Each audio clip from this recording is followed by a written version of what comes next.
मोकामा में सरकार ने शुरू की ऑनलाइन प्रक्रिया, बाजारों में लौटी रंगत। ऑनलाइन से व्यवसायी और आम लोगों ने ली राहत की सांस। कन्नौज में देखी अधिकारियों और कर्मचारियों की मनमानी, 127 रिक्त पदों को घोषित किया निर्विरोध। आक्रोशित आवेदकों ने कर्मचारियों के खिलाफ किया प्रदर्शन।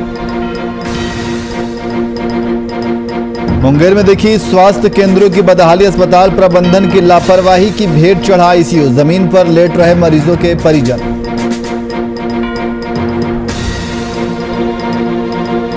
वहीं बेगूसराय में फिर दिखा तेज रफ्तार का कहर, पिकअप वैन की चपेट में आए बाइक सवार। घटना में 2 लोगों की मौत, 1 घायल।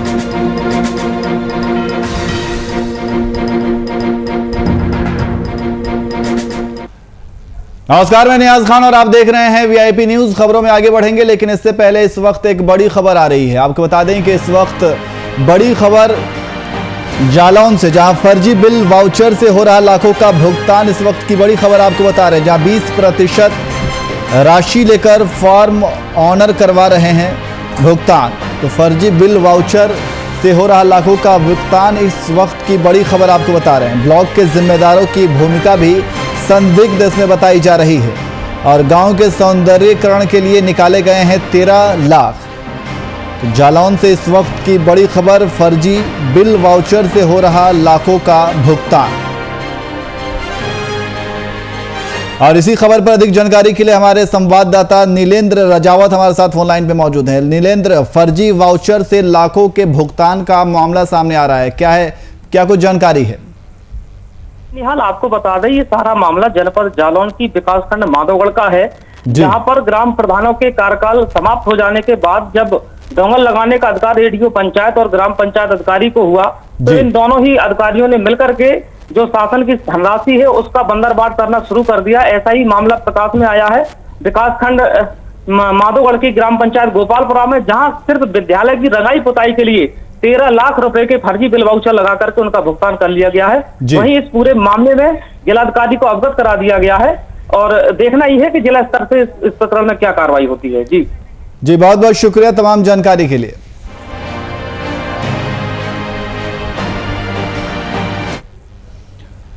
वहीं भागलपुर के तिलक मांझी विश्वविद्यालय प्रशासन ने अतिथि शिक्षकों की सेवा पर रोक लगाए जाने के बाद टीएमबीयू अतिथि शिक्षक संघ की बैठक आयोजित की। बैठक में सर्वसम्मति से विश्वविद्यालय प्रशासन द्वारा अतिथि शिक्षकों की सेवा पर रोक लगाए जाने के खिलाफ निंदा प्रस्ताव पारित किया गया। इस दौरान संघ के अध्यक्ष डॉक्टर आनंद आजाद ने विश्वविद्यालय प्रशासन द्वारा जल्दबाजी में लिए गए निर्णय को गलत बताया।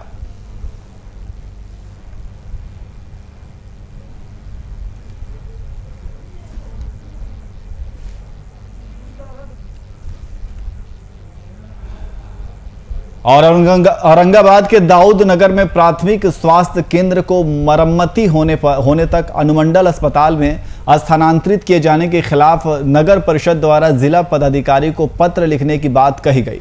स्थानांतरित किए जाने से शहर के कई इलाके की आबादी को होने वाली परेशानी को ध्यान में रखते हुए नगर परिषद कार्यालय में बोर्ड की बैठक आयोजित की गई, जिसमें जिलाधिकारी को पत्र लिखे जाने पर सहमति बनी। पत्र के माध्यम से पीएचसी की स्वास्थ्य सेवाओं को ट्रांसफर नहीं करते हुए कोई अन्य विकल्प तलाशने की मांग की गई।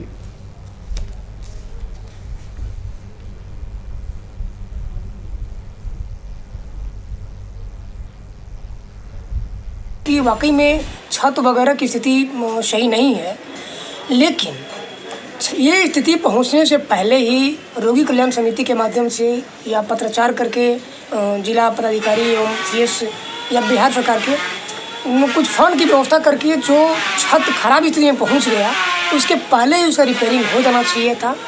और ये विजिट करने के क्रम में ये भी हम लोगों को पाए कि मामला बहुत गंभीर है, लेकिन अभी तक पीएचसी से जो पैसा का डिमांड होना चाहिए था, अपना नया भवन बन के तैयार होना चाहिए था, किस परिस्थिति में भी नहीं बना। सरकार के पास ज़्यादा फंड है, हर जगह हॉस्पिटल में बहुत सारी राशि पड़ी हुई है, तो आखिर ये शिफ्ट करने की आवश्यकता क्यों पड़ी, इस पर जांच का विषय है।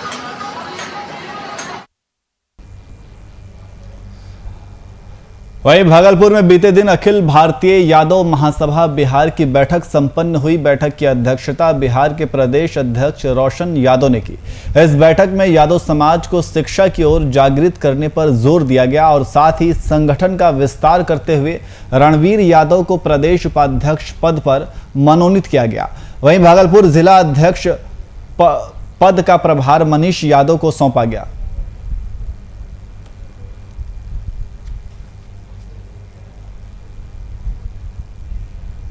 आज शिक्षा से कोसों दूर है। हम लोग अपने समाज को शिक्षा से जोड़ने का काम कर रहे हैं, ज़्यादा से ज़्यादा शिक्षित हों और आगे बढ़े।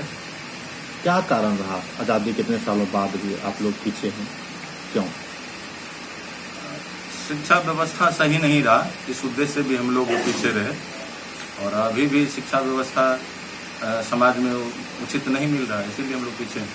अगर हम बिहार की सत्ता की बात करेंगे, यादव निर्णायक वोट की भूमिका में है, इसके बाद भी पिछड़ा आज तक क्यों है? अरे जो लिखेंगे जो दिखाएंगे वही ना दुनिया देखेगा।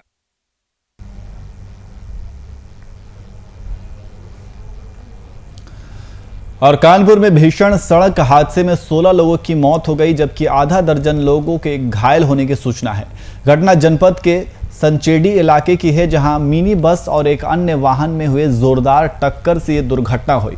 मौके पर पहुंची पुलिस ने घायलों को अस्पताल भेजते हुए आगे की कार्रवाई में जुट गई है। वहीं घटना की सूचना पर कानपुर देहात के सांसद भोपाल सिंह और पुलिस पदाधिकारी ने मौके पर पहुंचकर घटना का जायजा लिया और साथ ही इस दुर्घटना पर सीएम योगी आदित्यनाथ ने मामले में संज्ञान लेते हुए मृतकों के प्रति शोक संवेदना प्रकट की और साथ ही सरकार की ओर से मृतकों को उचित मुआवजा देने की घोषणा की है।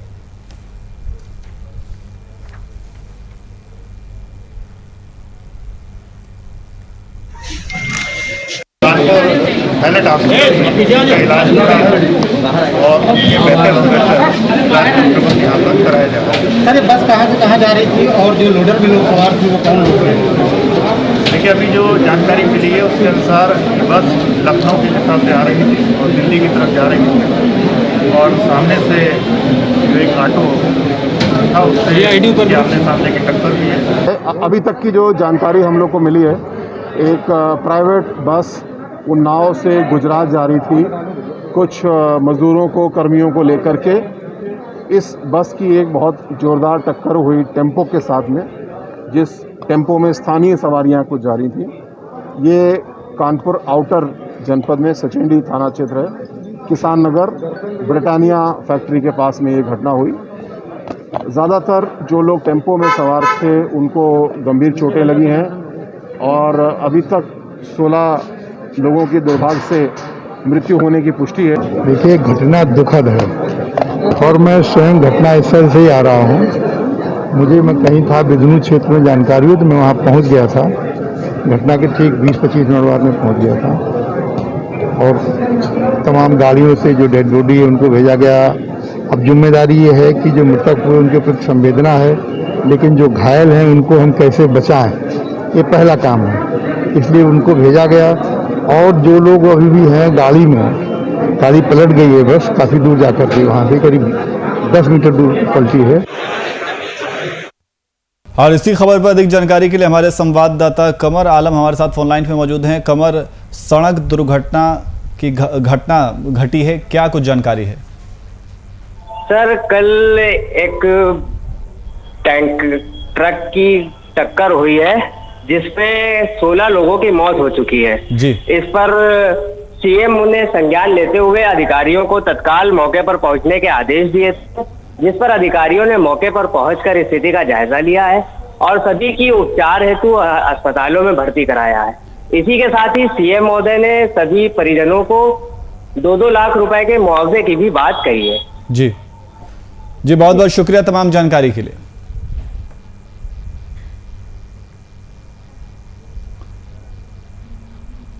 वहीं कन्नौज जिले में अधिकारी और कर्मचारियों के मनमानी का मामला सामने आया है। मामला जिले के हसेरन ब्लॉक का है, जहां पंचायत चुनाव प्रक्रिया में ब्लॉक के तमाम 127 रिक्त पदों को निर्विरोध घोषित कर दिया है। इस बारे में जब आवेदकों ने अधिकारियों से पूछताछ की तो ब्लॉक कर्मचारी उनसे उलझ पड़े। इस घटना के बाद आक्रोशित आवेदकों ने ब्लॉक कार्यालय के सामने कर्मचारियों के खिलाफ प्रदर्शन किया। प्रदर्शन की सूचना मिलते ही मौके पर पहुंचे इंदरगढ़ थाना प्रभारी राजकुमार सिंह ने सभी ग्रामीणों को समझा बुझाकर वापस घर भेज दिया।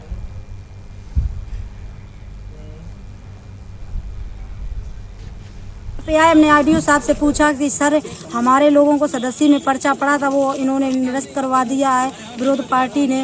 फिर इसके बाद हमने उनसे बात की तो उन्होंने ये बात मेरी कोई सुनी नहीं कि मैं कुछ नहीं जानता हूँ, अधिकारी आएगा उससे बात करना। फिर इसके बाद हमने अधिकारी का वेट किया, वहाँ अधिकारी नहीं जब आया, इसके बाद फिर हमने उनसे चर्चा की तो वो हमारे साथ बदतमीजी करने लगे, छेड़खानी की बातचीत करने लगे। फिर हम लोग भी उनसे मतलब बोलने लगे। फिर इसके बाद उन्होंने ये कहा कि यहाँ तुम्हारी कोई सुनवाई नहीं। फिर हाथ पोछा पकड़ लिया।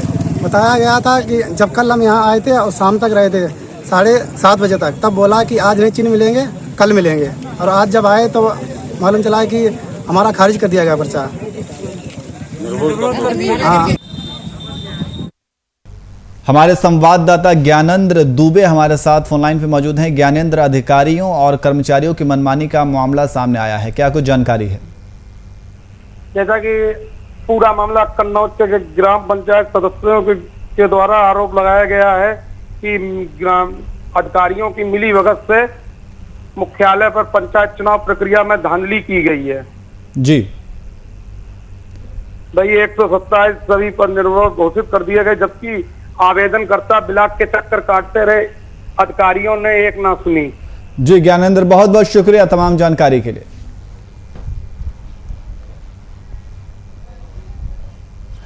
वहीं बिहार में लंबे समय तक लॉकडाउन रहने के बाद अब सरकार की ओर से अनलॉक की प्रक्रिया शुरू कर दी गई है। अनलॉक की प्रक्रिया का आगाज होते ही मोकामा में बाजारों की रंगत लौट आई है। बाजार में व्यवसायी और आम लोगों ने भी अनलॉक से राहत की सांस ली है। लोग अब तमाम एहतियातों का पालन करते हुए खरीदारी करने निकल रहे हैं। आप तस्वीरों में देख सकते हैं कि जिस तरीके से अनलॉक की प्रक्रिया शुरू हो चुकी है और अनलॉक की प्रक्रिया शुरू होने के बाद बाज़ारों में धीरे धीरे रंगत लौटती हुई नज़र आ रही है। लोग बाज़ार में सामान खरीदने के लिए निकल रहे हैं। तो सरकार ने अनलॉक की प्रक्रिया शुरू कर दी है और अनलॉक से व्यापारियों ने काफ़ी राहत की सांस ली है। आप तस्वीरों में देख सकते हैं कि व्यापारी द्वारा दुकान लगाए जाने लगे हैं और वहाँ पे ग्राहक भी पहुँचने लगे हैं। वहीं बिहार में लचर स्वास्थ्य व्यवस्था के आए दिन नए नए रंग रूप देखने को मिल रहे हैं। स्वास्थ्य केंद्रों की बदहाली का ताज़ा मामला मुंगेर जिले से सामने आया है, जहां सदर अस्पताल का आईसीयू अस्पताल प्रबंधन की लापरवाही की भेंट चढ़ा हुआ है। अस्पताल के आईसीयू में लगे ऐसी लंबे समय से खराब पड़े हैं, लेकिन अब तक इसकी मरम्मत नहीं हो सकी है। वहीं आईसीयू का नज़ारा ये है कि मरीज बिस्तर पर, उनके परिजन उसी आईसीयू में ज़मीन पर लेटे हुए हैं। इस कुव्यवस्था को लेकर सिविल सर्जन का कहना है कि कई बार पत्राचार के माध्यम से सूचना दिए जाने के बावजूद वरीय पदाधिकारियों की ओर से कोई पहल नहीं की गई है।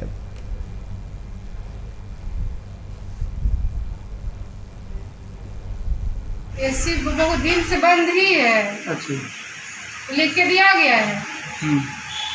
इसके बारे में इंचार्ज जो है ना यहाँ के दिए है लिख के। किनको दिए? जिनको देना चाहिए ऑफिस में।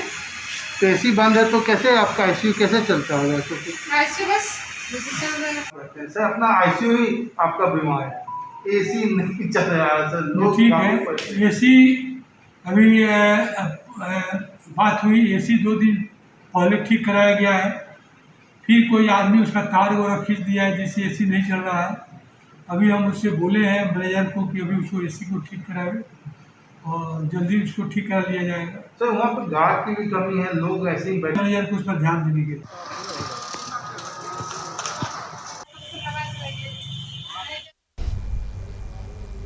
वहीं बिहार में कानून व्यवस्था मजाक बनकर रह गया है। आपसी विवाद में जान जाने के मामले आए दिन सामने आ रहे हैं। ताज़ा मामला भागलपुर से सामने आया है। घटना जिले के सजौर थाना क्षेत्र से सामने आया है, जहां घर निर्माण को लेकर हुई झड़प में एक भाई से दूसरे भाई की जमकर पिटाई कर दी। बेरहमी से हुए पिटाई से घायल युवक की मौत हो गई। इस मामले में आरोपी भाई युवक की मौत के बाद फरार चल रहा है। पुलिस ने मामला दर्ज करते हुए फिलहाल मामले की छानबीन शुरू कर दी है। दोनों भाई काम कर रहा था अपने घर में। हाँ। इसे घर उठाता है तो घर उठा रहा था, तो इसी में कोई छज्जा लटका रहा था ये भैया। हाँ। तो वो बोल रहा था नहीं लटकाने, इसी बात में विवाद हुआ तो उसने कुदाल से सर पे मार दिया। की जमीन विवाद को लेकर था, पहले से मामला था या फिर फिलहाल हुआ था? मामला देखिए पहले से था, वो मान नहीं रहा था। अच्छा।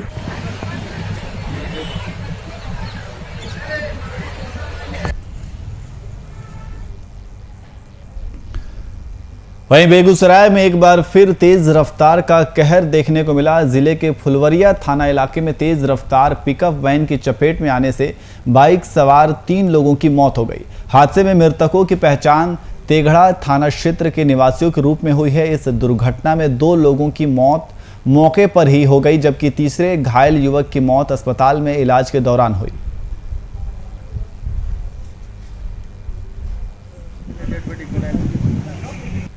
उस पर कैरेट लोड था,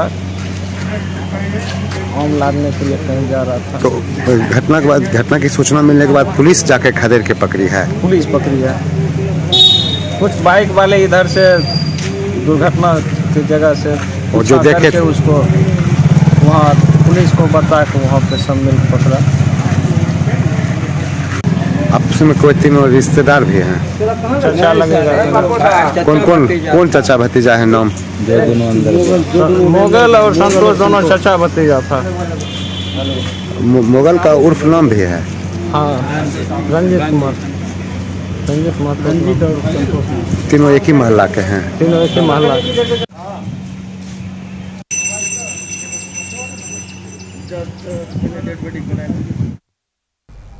वहीं छपरा के मांझी थाना अंतर्गत एक गांव में मंदिर निर्माण को लेकर 2 पक्षों में जमकर मारपीट हुई। लाठी डंडे के हुए इस मारपीट की इस घटना में 6 लोग गंभीर रूप से घायल हो गए। साथ ही एक पक्ष की ओर से 10 राउंड फायरिंग किए जाने की बात भी सामने आई है।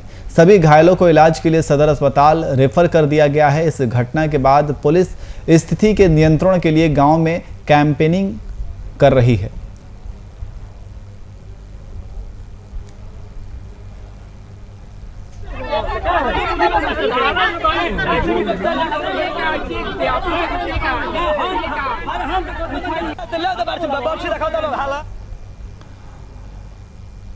और छपरा में बीते दिन जब्त किए गए शराब को नष्ट किया गया है। ये कार्रवाई व्यवहार न्यायालय और सारण जिलाधिकारी के निर्देश पर की गई है। इस दौरान उत्पाद अधीक्षक भी मौके पर मौजूद रहे।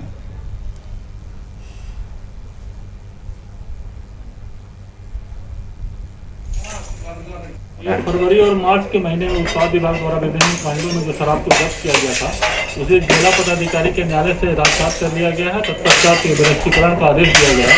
उसी क्रम में आज 1578 शराब का विरस्तीकरण कराया जा रहा है और जो विभिन्न कांडों में जब्त है उसके बाद कार्य कार्रवाई वीडियोग्राफी कराते हुए कराया जा रहा है। जो शेष बजे शराब का विरस्तीकरण भी आदेश प्राप्त होती है।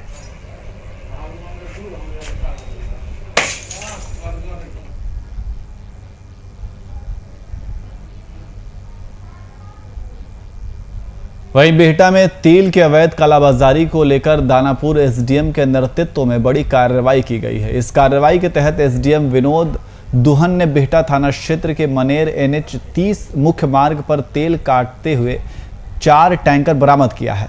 और साथ ही आपको बता दें कि 4 लोगों को गिरफ्तार भी किया गया है।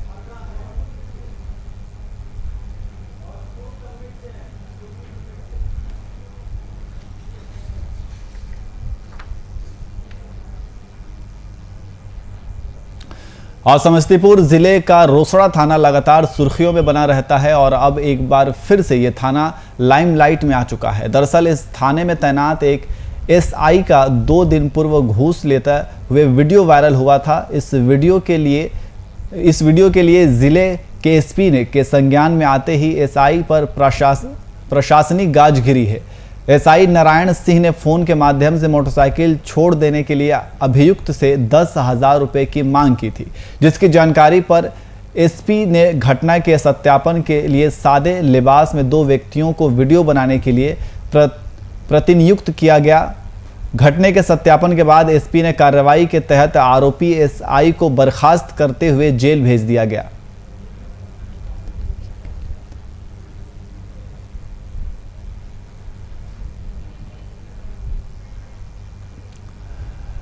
वहीं चतरा के सिमरिया में सीआरपीएफ 190 बटालियन के कोविड-19 आइसोलेशन सेंटर में तैनात एक जवान की गोली मारकर हत्या किए जाने का सनसनीखेज मामला सामने आया है। जानकारी के अनुसार इस घटना में ऑन ड्यूटी 2 सिपाही कालूराम गुज्जर और रसोइया रविंद्र कुमार की मौके पर मौत हो गई। मृत जवान हरियाणा और राजस्थान के निवासी बताए जा रहे हैं।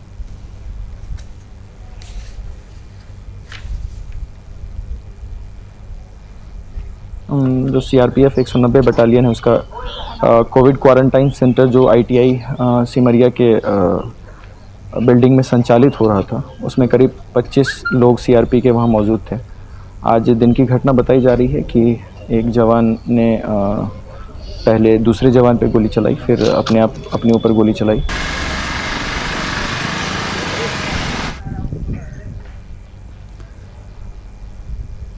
वहीं लखीसराय एसपी सुशील कुमार के आदेशानुसार एसडीपीओ रंजन कुमार के नेतृत्व में जिला पुलिस की विशेष टीम ने गुप्त सूचना पर जिले के दरियापुर कुटहा रोड से एक स्कॉर्पियो पर सवार शराब तस्करी के 6 संदिग्धों को पकड़ा है। इन सभी के कुटहा डी के एक बड़े शराब तस्कर गिरोह से जुड़े होने की आशंका जताई गई है। इन सभी से पूछताछ के बाद पुलिस की टीम ने कई ठिकानों पर छापेमारी की है।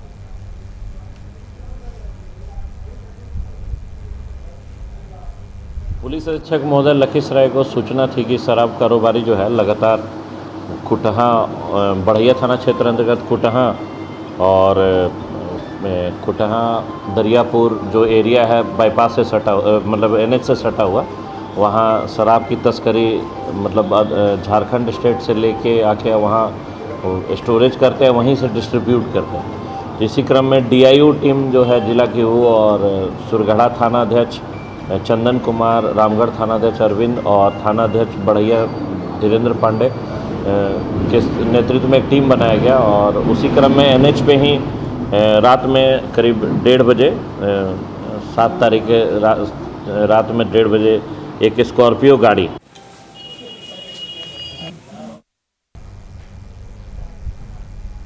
और दानापुर पुलिस ने गुप्त सूचना के आधार पर प्रखंड के नासरीगंज गंगा घाट से एक मोटरसाइकिल पर सवार 3 वांछित अपराधियों को गिरफ्तार किया। गिरफ्तार किए गए अपराधियों के पास से 2 देसी पिस्टल और कारतूस समेत फतुहा थाना से लूटी गई 2 बाइक समेत अन्य चीजें बरामद की गई हैं। अपराधियों के खिलाफ पहले से ही आर्म्स एक्ट और हत्या के कई मामले दर्ज हैं।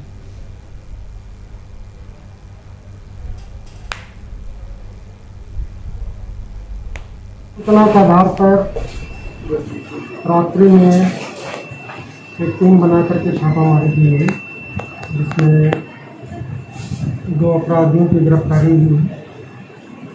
सोनू कुमार और राहुल कुमार की गिरफ्तारी हुई है और इन लोगों के पास से गांजा, आर्म्स, गोली, लूटा हुआ मोटरसाइकिल आदि बरामद हुआ है।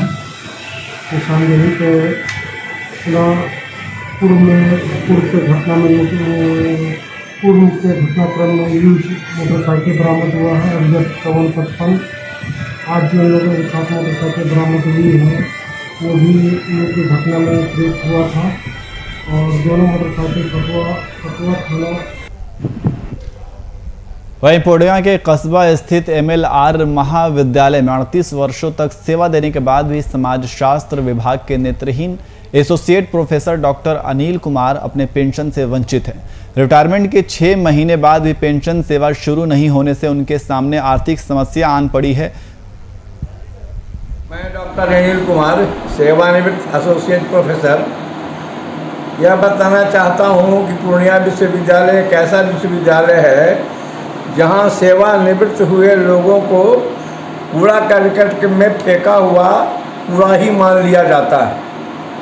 30/11 को मैं सेवानिवृत्त हुआ हूँ और वांछित अभिलेख मैंने 23 दिसंबर को जमा कर दिया था कि ताकि जनवरी में पेंशन मिल सके। जनवरी गुजरा, फरवरी, मार्च, अप्रैल गुजर गया, मई गुजर गया, जून भी गुजरने वाला। इस संबंध में कोई कार्रवाई अभी तक नहीं हुई। मैं डॉक्टर अनिल कुमार।